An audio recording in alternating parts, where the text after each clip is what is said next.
Hi everyone, my name is Krista Ivanova. I'm Research and Innovation Manager at ELVEflow, and I would like to welcome you to today's edition of the ELVEflow webinar series on droplet-based microfluidics. This presentation is part of a webinar series of 3 presentations that will cover the basics of microfluidics and droplet generation. This webinar will be recorded and is available on our YouTube channel. In addition, a corresponding PDF file with the complete presentation is available on our website for download. Today's speaker will be my colleagues Aurélie Vignier, Scientific Director in Microfluidics, and Leslie Labarre, Acquisition and Application Manager at ELVEflow. The scientific presentation will take approximately 20 minutes and will be followed by a Q&A session of about 15 minutes. For the Q&A session, we will be joined by our technical expert, Robin Oliveres. We will try to answer as many questions as possible. Should you have additional questions, you can write them down in our YouTube comment section. Before starting the scientific presentation, I would like to briefly talk about ELVEflow and what we do. ELVEflow is a startup company specialized on microfluidic instruments. We are located in Paris, France, and our main mission is to help researchers succeed in their scientific projects by developing microfluidic instruments that go beyond the state of the art. In addition, we are actively involved in international collaborative research projects, during which we develop microfluidic solutions for applications in research and industry. If you want to learn more about our research projects, our products, and what we do, please visit our website, where you will find a complete description of our activities, and do not hesitate to drop us an email at contact@elveflow.com. Now, without further ado, it is time to start with our presentation. Aurélie, the floor is yours. Thank you very much, Krista, and thank you everybody for being here today. So before starting this webinar, I will give you a little overview of our presentation. We will start first by an introduction of droplet-based microfluidics with some theory and how to generate droplets. And then my colleague Leslie will explain you some modules and applications that you can use. So first, what is microfluidics? So microfluidics is a study of fluid flow at the sub-milliliter scale. It took off in the 19th thanks to the micro-electromechanical system technology, the MEMS. Over the past 20 years, microfluidics offered a tremendous technological breakthrough for the scientific community as a means to miniaturize the work of a whole lab onto a microfluidic chip less than a few inches big. You may wonder, what is the interest of going from macro to micro scales? Well, the main benefits of such a technology consist in reduced reagent volumes, high throughput analysis, and reduce of costs. Common microfluidic systems can be made of various materials, from polymers or glass, where the design of the channels are engraved onto. Obviously, fluid flow characteristics at the microscales are different from those at the macroscale counterpart. Now we are going to try to understand a little bit the physics behind microfluidics. It is based on continuous fluid mechanics of immiscible liquids using scaling arguments. At this scale, body forces like gravity lose their significance and surface forces become dominant. In addition, within microfluidic systems, fluid flow are governed by the Navier-Stokes equation. To characterize this type of flow, there are 3 main dimensionless numbers. The first one is the Reynolds number.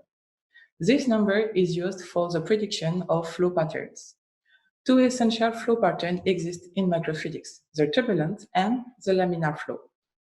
The laminar flow is the main one used in this field and is characterized by a low Reynolds number, so inferior to 1, which means that viscous forces dominate. The second number is a capillary number, which is used to compare the viscous forces to the surface tension. And finally, the last number is the Becquerel number. This number describes laminar flows and characterizes mixing inside microfluidic systems. If you want some further insight about physics inside microfluidics, I suggest you to go to the article from Utada and collaborator, published in 2007, which provides a droplet formation map to produce monodispersed droplets. So now we are going to focus on the main purpose of this webinar, droplet-based microfluidics. So this field consists in the control of monodispersed droplets at the range of picoliter volume using immiscible fluids. Those fluids are handled in a precise and reliable manner, providing essential tools to miniaturize and automatize biochemical and biological assays. Picoliter droplets allow approximately 10 to the power 6-fold reduction in reaction volume compared to the 96 well plates, which, as you know, is a golden state machine for industrial screening. Those droplets are produced with a very high monodispersity at a very high throughput and can be manipulated individually. To manipulate those droplets, the integrity of each one of them is essential. So for this purpose, surfactant is widely used to reduce the interfacial tension between the two immiscible phases and therefore preventing coalescence to ensure the stability of your emulsion over time.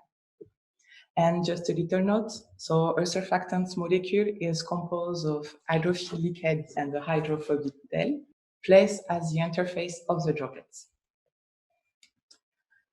So now we are going to focus on how to generate those droplets within microfluidic systems. So the generation of droplets is a complex dynamical process and depends essentially on the surface treatment and the geometry of the chip used. The flow regime controlled by the flow rate is also an important parameter to achieve a desirable formation mechanism. Several flow regimes exist, from dripping to jetting. And to control the flow rate, several types of pumps are available, such as peristaltic pump, syringe pump, and pressure driver flow controller. Now, I will explain to you two main microfluidics geometries used to generate droplets. The first one is called a T-junction. The dispersed and the continuous phases are injected from two branches of the T or the Y-shaped junction. Droplets, therefore, are produced as a result of shear forces and interfacial tension at the fluid-feed interface. Indeed, during the process, the liquid net formed by the dispersed phase coming into the main channel gets thinner and breaks, mainly controlled by the flow of the dispersed phase and surface tension. This type of junction are usually used for the formation of larger droplets, so from nanoliter to microliter droplets. As for the second junction, it is called the flow focusing junction. In this junction, the continuous phase is injected through two outside channels, and the dispersed phase is injected through a central channel into a narrow orifice. When the central channel ends, the dispersed droplets are pinched off by the aqueous phases, and droplets and liquids flow together into a downstream contraction. This type of junction is usually used for the formation of picoliter droplets. So now we will move on with my lovely colleague Leslie, who will explain to you some modules and applications that you can do with droplet-based microfluidics. Yeah, thank you, Rolly, and hi everyone. So droplet microfluidics is a very versatile tool and allows the operator to combine several actions or modules from simple droplet generation to merging, mixing, splitting, sorting, and even incubating cells.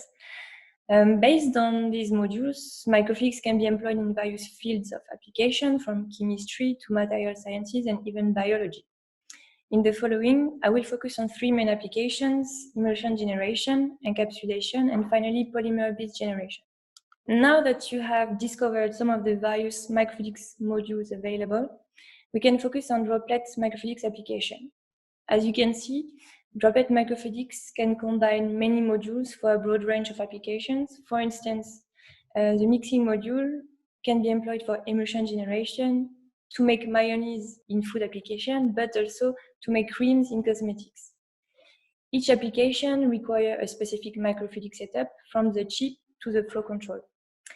At LVFlow, we developed specific application pack containing all-in-one microfluidic setup for a specific application, from the user guide to the flow control system.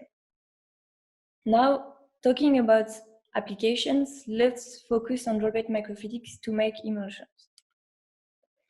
Emulsions result from the mixing of two immiscible fluids, that is, for instance, oil and water. Naturally, immiscible fluids, once mixed, tend to separate, and to prevent this separation, surfactants are commonly used. So these three components are the three main ingredients to make an emulsion. Based on that, two kinds of single emulsion can be made: droplets of water in oil or droplets of oil in water, depending on which phase is continuous or dispersed. A double emulsion corresponds to a droplet inside another droplet. Single emulsion can be obtained by T-junction or flow-focusing geometries. Double emulsion, as you can imagine, are more tricky to make and can be obtained by a co-flow geometry or two consecutive flow-focusing geometries. Both type and nature of emulsion can be employed in a broad range of applications detailed here, but I would like to stress out that the experimental protocol will vary depending on the nature and type of emulsion you intend to make. For instance, the channel wall hydrophilicity would be a very important parameter to control on top of the flow rate of each component to make your experiment a success. The LVFlow Easy Droplet Generation Pack is a great solution if you want to implement droplet microfluidics for emulsion generation or encapsulation. Indeed, talking about encapsulation is actually an application of single or double emulsion. The action of encapsulation describes the action of putting something inside a capsule or a droplet. What is placed inside the droplets can be many things, from cells, nanoparticles, molecules, and even a droplet itself. As you can see on the first video, cells encapsulation was performed by the LVFlow team, and the second video described alginate fiber being encapsulated within droplets. So you can wonder why you want to encapsulate. Well, for many reasons. The first one, if you want to protect what is within the droplets, if you want to transport something specific to a certain area, if you want to control the release of a drug, for instance, within a droplet, if you want to separate, or even if you want to sort things. Again, if you're interested in implementing encapsulation in your lab, please check our Easy Droplet Generation Pack. It's everything you need to set encapsulation in your lab. Now, this slide will be dedicated to our last application, which is the generation of polymer beads, and which I can describe as a simple transition from droplet microfluidics to particle generation. First of all, different methods can be employed to generate particles depending on the size of the particle you want to make.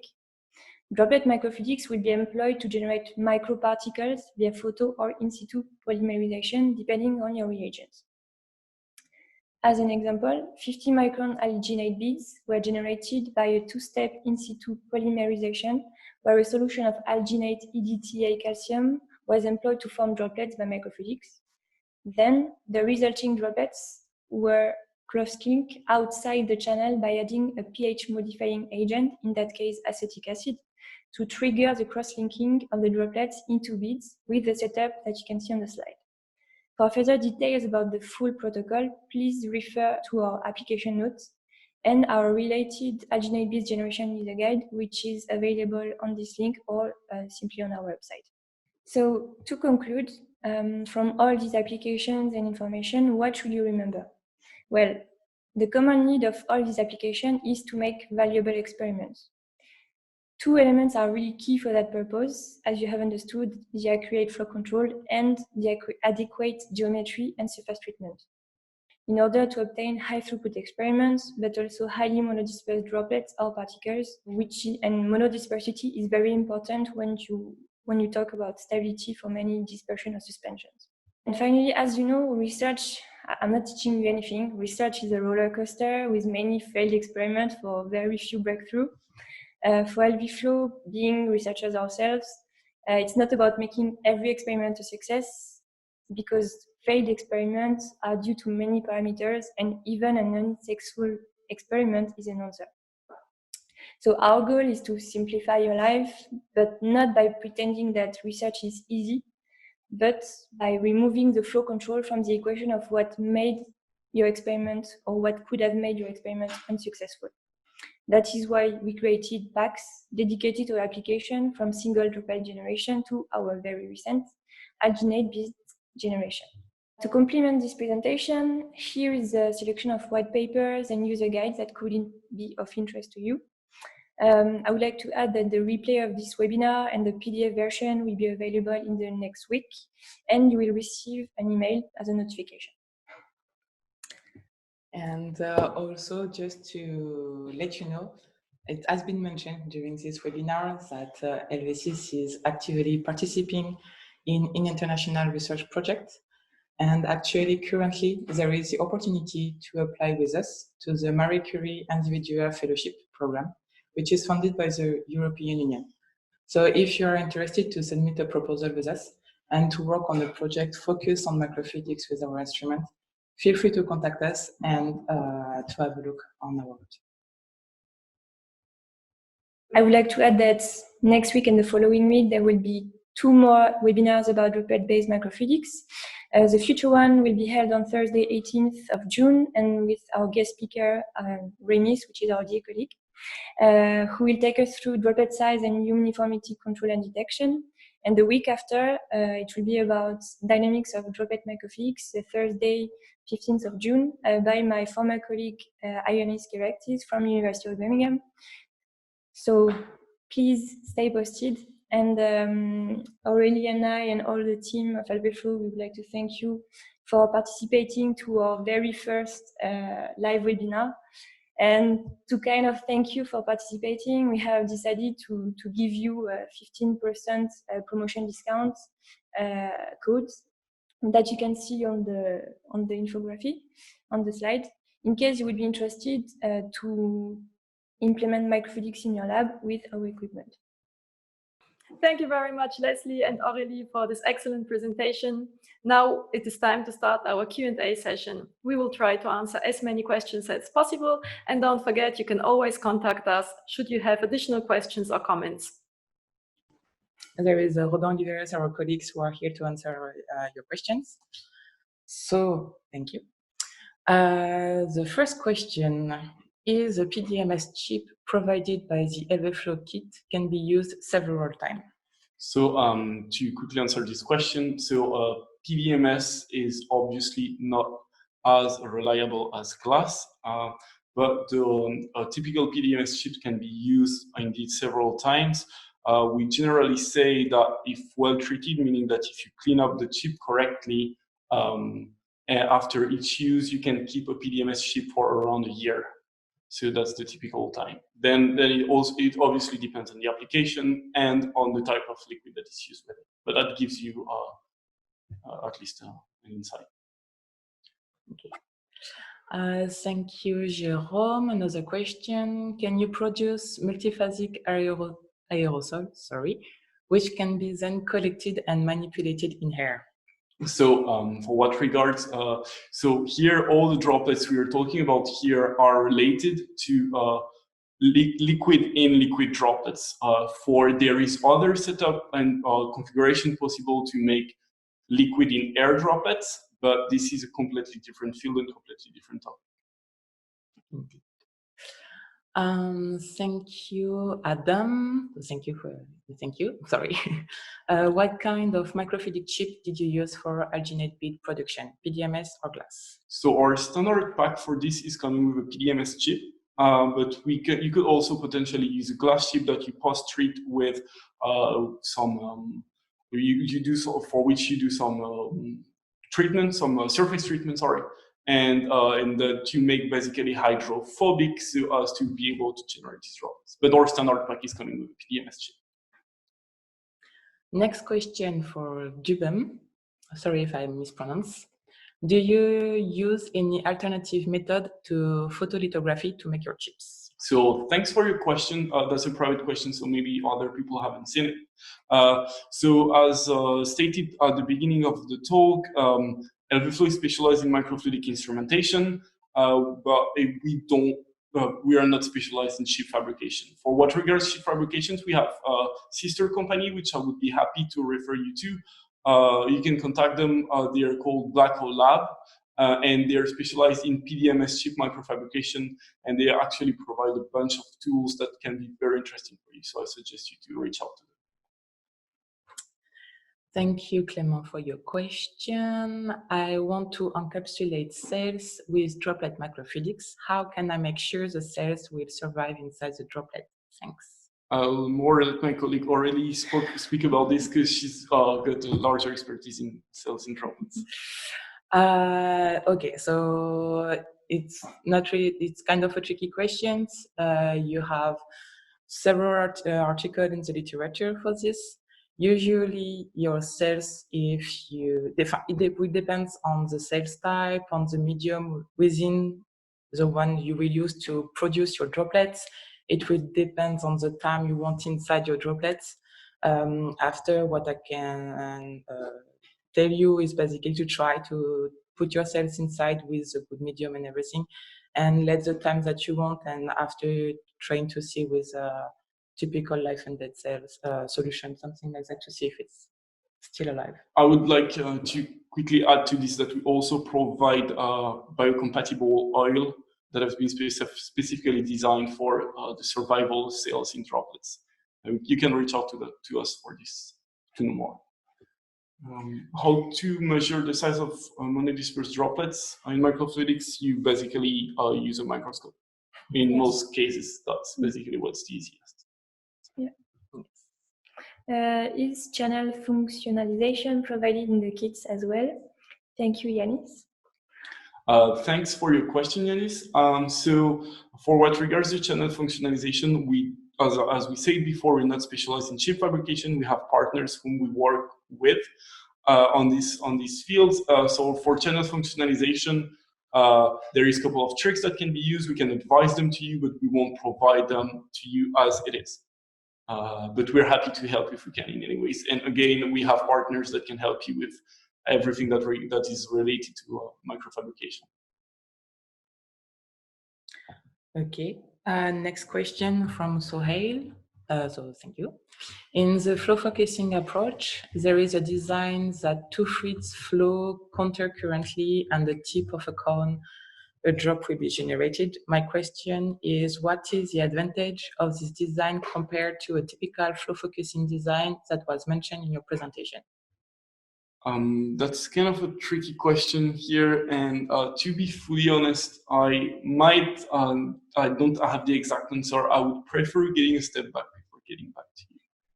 So please reach out to us, and we'll dig into. We have our R&D specialist who can help us answer this question in a bit more details. Especially Remis will be coming next week. If you have any questions, they will definitely be better suited. Yes. So here you got the name of our sister company that makes the chip. So what criteria from Baratesh, what criteria do you use to select candidates for the application, for the code, I guess, once they applied for it? No, talking about the Marie Curie application, okay, I guess. Fair enough. And for the Marie Curie, so you're looking for a PhD. So the Marie Curie IF program is a kind of a postdoc program. So it means that you need either to have a PhD or either to be able to produce 4 years of scientific experience before applying. Otherwise, there is ITN programs, same from Marie Curie and funded by the European Union, who are ongoing, I think, some of them. I think we have one ongoing right now or two, and they are also on our website if you want more looks inside the recruitment parts. Question from Arindam. How do you measure the depth of the microfluidic device? So that's more on the microfabrication part here, and you just use a profiler or step. Profilometer. Or if you don't have one, like the trick is you make your device, you cut a piece of your PDMS, and then you look at it on the other way to check with the reference, of course, the thickness or the depth of your device. It's what at least I did during my PhD. So Can microfluidics be used in DNA isolation and PCR analysis?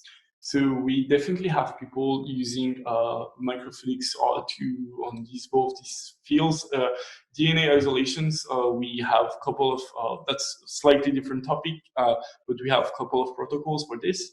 For what regards PCR analysis, if I'm not mistaken, I would rather suggest you to contact our sister company Before Cure. They're specialized in fast PCR for using microfluidics. So feel free. If you want the name, reach out to us. We'll give you the contacts if needed. So yeah, in any case, feel free to contact us at contact@lvflow.com. We will be very happy to answer all of your questions and to help you with your experiments and trying to find the best requirement for you. And thank you very much again to all of you for being here to our first webinar live.